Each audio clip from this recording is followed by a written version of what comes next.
ইজৰাইলে দীৰ্ঘদিন ধৰি পাৰমাণৱিক সশস্ত্ৰ ইৰাণক নিজৰ ৰাষ্ট্ৰীয় নিৰাপত্তাৰ ভাবুকি হিচাপে লক্ষ্য কৰি আহিছে। ইৰাণৰ পাৰমাণৱিক অস্ত্ৰ লাভ কৰাত বাধা দিয়াৰ প্ৰয়াসত ইজৰাইলে চাইবাৰ আক্ৰমণৰ লগতে ইৰাণৰ পাৰমাণৱিক বৈজ্ঞানিক লক্ষ্য কৰি হত্যা কৰাকে ধৰি একাধিক গোপন আৰু সামৰিক কৌশল অৱলম্বন কৰিছে। ইৰাণে জনায় যে তেওঁলোকৰ পাৰমাণৱিক শক্তি শান্তিপূৰ্ণ উদ্দেশ্যৰ বাবেহে, কিন্তু ইয়াৰ ইউৰেনিয়ামৰ সমৃদ্ধিৰ মাত্ৰা আৰু বেলিষ্টিক মিছাইলৰ বিকাশে পশ্চিমীয়া শক্তি লগতে ইজৰাইলৰ মাজত উদ্বেগ প্ৰকাশ কৰিছে।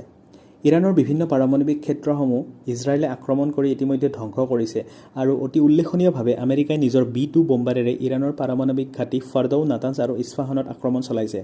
এই আক্ৰমণসমূহ অতি বিতৰ্কিত। ইয়াৰ সমৰ্থকসকলে যুক্তি আগবঢ়াই তেওঁলোকে ইৰাণৰ পাৰমাণৱিক উত্থানত বিলম্বন ঘটাইছে আৰু সমালোচকসকলে সকীয়াই দিছে যে ইয়াৰ দ্বাৰা মিডিল ইষ্ট অৰ্থাৎ ৱেষ্ট এছিয়াৰ ভূখণ্ড আকৌ অস্থিৰ হৈ উঠিব। এই সম্পূৰ্ণ ঘটনাক্ৰমত উল্লেখনীয়ভাৱে ৰাষ্ট্ৰসংঘই নীৰৱ দৰ্শক হিচাপে ৰৈ আছে।